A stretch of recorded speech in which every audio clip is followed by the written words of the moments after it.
I'm Michelle from Crafters Countdown, and I am helping to continue with our rock painting series. Even though last month we didn't paint, we crocheted. We painted and crocheted. Check it out, it's really fun. Anyhow, when I did the August, we did irregular shaped rocks, or imperfect rocks as we call them in quotes, of course. I had told you that I was going to save the rock that we spackled to do a quilt rock, and I wanted to explain to you what a quilt rock was and how to organize or set up a quilt rock exchange. I had wanted to go ahead and shoot at the exchange, but there were some camera shy ladies and they didn't really want me to do that, so I'm going to just tell you about it, and hopefully you can start one in your area and or visit one if there's one that already exists and join up. So here is an example of a quilt rock that's finished, and the idea is that you have different sections that you separate and then create a quilt from it. So let me show you some of the quilt rocks that I took pictures of when I went to the Red Bluff, California Rockers Quilt Rock Exchange. You can see them here. Some of them are done and some of them are not. And they're on these tables at the park, and that's how they exchange them. So how you would set up a quilt rock exchange is first find your rockers in your area and organize a time. Now the Red Bluff, California Rockers, they meet every other Saturday or two Saturdays a month. And they meet from about noon to 1:30, and there's always a potluck, which is lots of fun, and their organizer, Colleen, chooses whether it's going to be some kind of themed food like salad day or sandwich day or some kind of thing. It's really fun. And people bring stuff, and on one of the tables in the park, they put their food down, and on the other, they spread out their rocks. And then one of the really super fun things also is that Colleen always organizes for them to have a little class that they teach, or they all work on something together. So a quilt rock is a larger rock that you're going to divide into as many number of sections as you want to. There are all different shapes you can see in some of these pictures. And then you choose a theme to your rock. And so on this one, even though I did this one all myself so that it would show for Crafters Countdown, but I would love to see what the quilt rockers come up with. So I'm going to turn this over, and on the back where the label is, I need to make sure that I write my theme, and I'm going to use my paint pens. So I'm going to do 12 calendar months.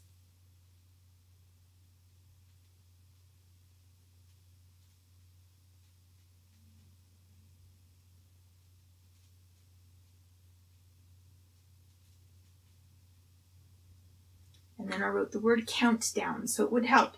And then it's also very important that you write on here your name, so that when the rock is done, it gets returned to you, and this is your keepsake. This is how you come together as a community and do kindness rocks together. And then you get to choose what theme that you want on here. So I need to write my name so that they know who to get it back to.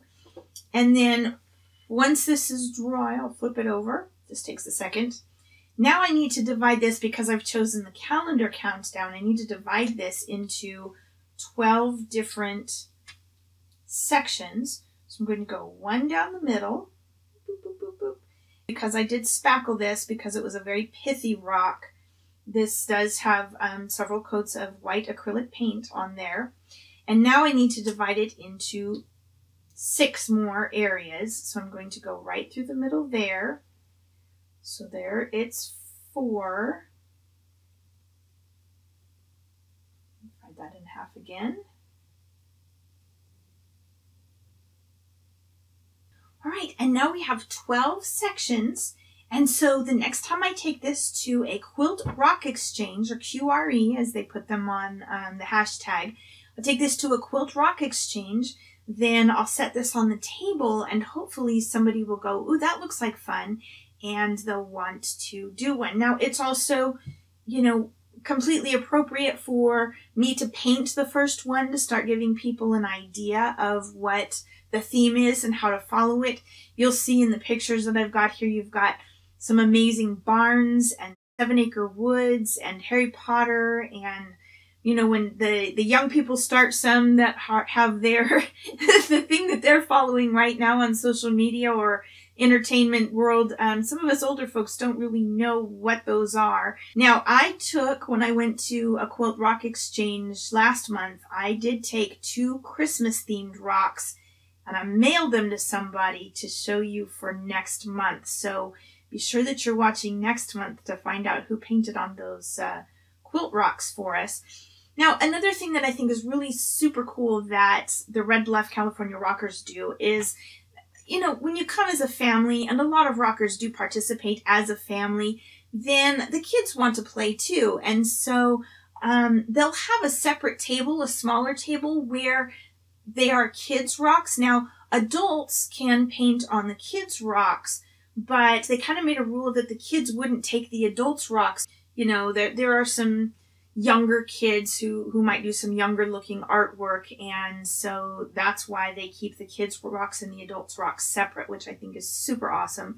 That way we're not excluding anybody. So each time you go to a Quilt Rock Exchange, you will grab a rock that looks like something you'd like to paint on, usually one that you haven't painted on already before. When you come back the next time that your Quilt Rock Exchange meets, then you bring that rock, or rocks if you've taken a couple. You just make sure that you bring it back and leave it on the table, and then when you leave after lunch, you grab another one. Oh, and something else that Colleen does, which is super cool to make sure that we know where the rocks go and that kind of thing, is when you take your rock to paint, before you leave, she just snaps a quick picture of you with your rock so that she can post it in the Red Bluff California Rockers, and that way people know who has the rocks and where they are and that kind of thing. I know that a lot of times we want to invite our out-of-town friends to come. It's a little bit difficult just to make sure that they're actually getting those rocks back so that the owner who started the rock is sure to get their rock. So if you have any questions about Quilt Rock Exchanges, go to Crafters Countdown on Facebook and ask the question underneath this video, and I will do my best to answer it. And if I'm unable to answer, then I'll ask my cousin Colleen to answer for you. She's the one that runs the Quilt Rock Exchange in Red Bluff, California. And I hope that you'll give this a try, and I hope that you'll come up with some rocks. And I would love to see pictures of what your groups come up with, so be sure and share that with us on our Facebook page, okay? Don't forget to join us next month when we have a special guest to do some rocks with us, okay? Thanks so much. Bye.